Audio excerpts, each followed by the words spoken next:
What is going on, everybody? This is the third brilliant challenge tutorial. I hope that you guys enjoyed the first and second one. If you have not seen those or have no idea what I'm talking about, check out the description. I will put a link in there to the playlist with all of the challenge tutorials, and that does include 2 other brilliant challenges. Let's not waste any time and jump right into this.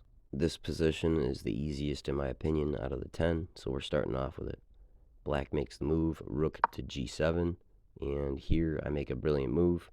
We'll give you 3 seconds to pause the video to allow yourself as much time as you need to figure it out. 1, 2, and 3.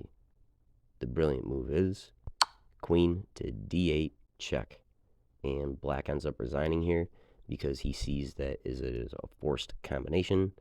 Black only has one option, and that is forcefully capturing the queen with the rook. No other move possible. And then we just have to capture that rook with our rook on d1 for a checkmate. In this position, white makes the move, capturing the queen on f5. And I make a brilliant move. We'll give you 3 seconds to pause the video to try to find it. 1, 2, and 3. Rather than just capturing the queen and then having our bishop fall to the pawn, we make a desperado move. Bishop capture h2, exclam, exclam, brilliant, and that comes with check. So the king is going to go ahead and capture the bishop, and then once it does, we're free to pick up the queen. So rather than having the pawn on the e5 square attacking our knight, kicking it out, instead we have now prevented the white king from maintaining that nice castled position, and we made a hole rather than just doing the regular exchange. In this position, black makes the move h6, kicking the knight. We'll give you 3 seconds to pause the video to guess what white plays as a brilliant move. 1, 2, and 3. The move is knight captures e6, exclam, exclam. That is because it's attacking the queen. If the queen tries dodging and coming to either e7 or h4, then the knight can come to c7 with check and win the rook. So more or less, black only has one other option, and that's to capture the knight, and then the queen can follow up with h5 check, and regardless if they block and you capture with check again, or they just move straight up, they're going to lose their castling rights, and with perfect play, you will win your minor piece shortly after. In this position, black makes the move bishop to d6, attacking the knight, and white makes a brilliant move here. We'll give you 3 seconds to pause the video. 1, 2, and 3. The move is knight to f7, exclam, exclam. It is hitting the queen and rook, so you're guaranteed to win the exchange. And black's best move is to capture. And just a heads up, the follow-up move is not what you expect. You have to get a little patience. First, the proper move is bringing the bishop to c4, checking the king, and then once it backs to either f8 or e8, then you can go ahead and push the pawn to e5, forking the 2. Black's best try is throwing in a check, but then you could just push the c pawn, and then they have to move it again, and when they do, you capture the knight and win back the material. In this position, black plays the move bishop to g4, pinning the knight to the queen. We make a brilliant move here. We'll give you 3 seconds to pause the video, see if you can find it. 1, 2, and 3. The move is sacrificing the bishop on f7, taking out the pawn with check. And the king basically should recapture, and when they do, now we can bring up the knight to g5 with check, and the king has 3 different squares it can evade check from. Regardless of what square it chooses, even if it goes towards the knight is protected by the pawn on f4. We can go ahead and pick up our material back, and the bishop falls on g4 with our queen. In this position, white makes the developing move, knight to f3, and we make a double exclam, a brilliant move here. Give you 3 seconds to pause the video, see if you can come up with it yourself. 1, 2, and 3. The move is grabbing the free pawn on e5 with your knight.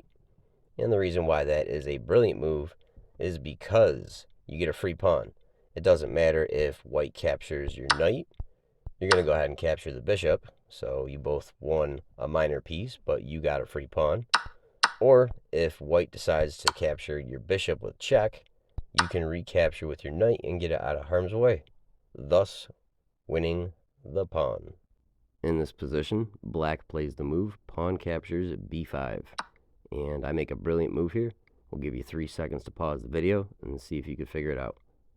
1, 2, and 3. The move is rook capture knight on f6. Exclam, exclam, brilliant. It's not only attacking the queen, basically that removes the defender for the d7 square. So if the queen recaptures the rook, then the knight can come in and fork the royalty. Or if the pawn captures, now that the knight's gone, the rook can come to d7 with check. Once the king moves, the queen is free to be picked up by the rook. In this position, white makes the move h7, and I play a brilliant move here. Give you 3 seconds to pause the video. 1, 2, and 3. The best move is rook capture bishop, exclam, exclam, brilliant. White king is forced to recapture, and the reason why that is brilliant is because that puts enough space between the white king and their pawn that's ready to promote, so we can go over and capture the h pawn, and after we do, we can go ahead and march up our a pawn to protect our b pawn, and we can go ahead and take out the f pawn now, and there's nothing stopping us from promoting the b pawn.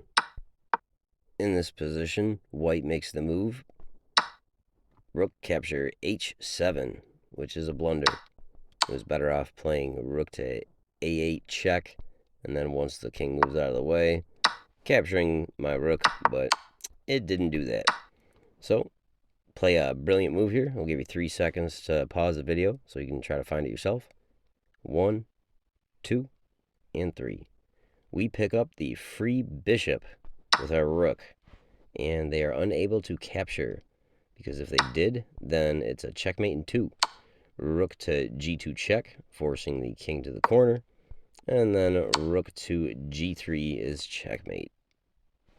White makes the move knight to g6 with a discovery attack on the queen. I make a double exclam, brilliant move here. I'll give you 3 seconds to pause the video and see if you can come up with the same move I did. 1, 2, and 3. What you can do is capture the pawn on f2 with check. And that is because if the king doesn't capture the bishop, you take care of the threat on your queen by capturing the rook. And if the king does capture the bishop, you have the awesome move knight to g4 check. And now that opens up the attack lane on the knight and your queen. So the white team is not going to capture the knight because they would lose their queen. What they're going to do is just back out their king. And then you can pick up the knight and your material is back at even. That is going to go ahead and wrap things up for this challenge tutorial. I do hope that you enjoyed it. This was on the easier side of things. And I have one request. Please, if you're new to the channel, please drop a comment and let me know what kind of videos you'd like to see more of. And what kind of video was it that got you engaged in this channel in the first place. But once again, I do thank you guys. I appreciate every last one of you, and I will see you guys on the next video.